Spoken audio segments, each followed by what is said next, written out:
একটি ছোট্ট গ্রামে রঘু নামে এক যুবক থাকতো। সে খুবই সাধারণ ছিল, বেশি কথা বলতো না, নিজের মতো কাজ করত।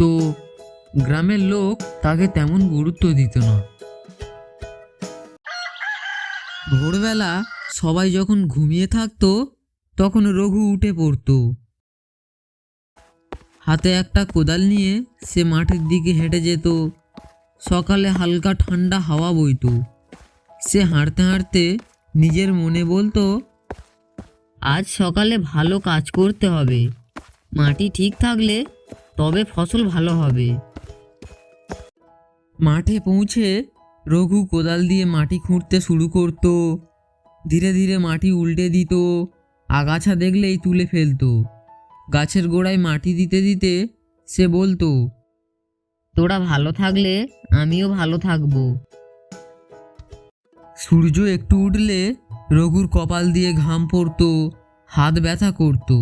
সে একটু থেমে বলতো, কষ্ট এখন করলে পরে ফল পাবো, থামলে চলবে না। তারপর আবার কোদাল চালাতো। গ্রামের লোকজন দূর থেকে তাকিয়ে দেখতো।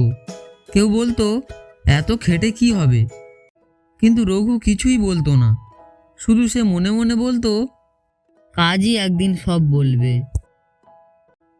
সন্ধ্যায় কাজ শেষ করে সে বাড়ি ফিরতো। খেতে খেতে ভাবতো, কাল কোন জমিটা আগে ঠিক করব। কিছুদিন পর হঠাৎ অনেক বৃষ্টি এলো।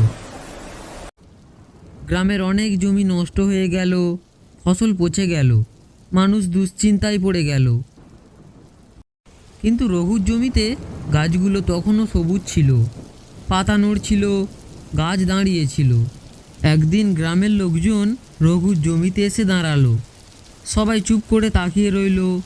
একজন অবাক হয়ে বলল, এটা কিভাবে সম্ভব? আর একজন মাথা নিচু করে বলল, আমরা শুধু কথা বলেছি, তুমি কাজ করেছো।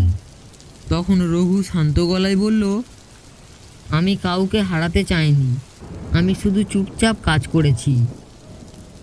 সেদিন গ্রামের সবাই নীরব হয়ে গেল।